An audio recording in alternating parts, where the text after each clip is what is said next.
We're the capital of the country. It's all about politics here, and we're disenfranchised. It's disgusting.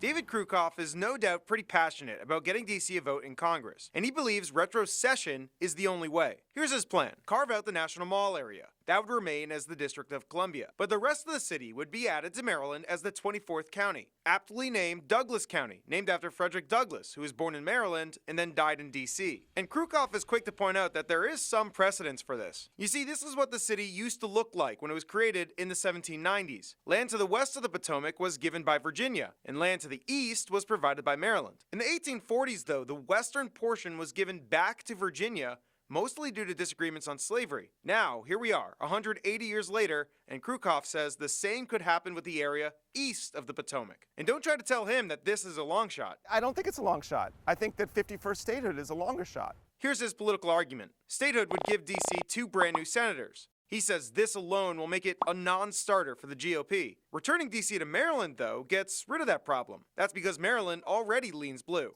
We would vote for senators. They would be Maryland senators. We would be part of Maryland.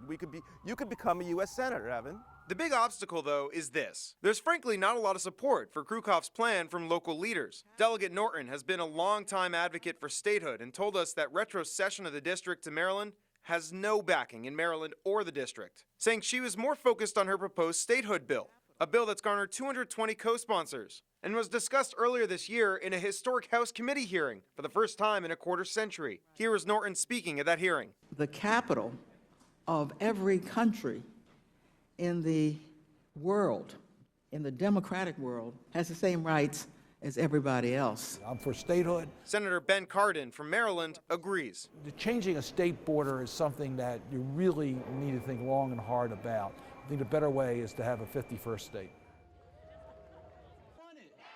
What do we want? When do we want?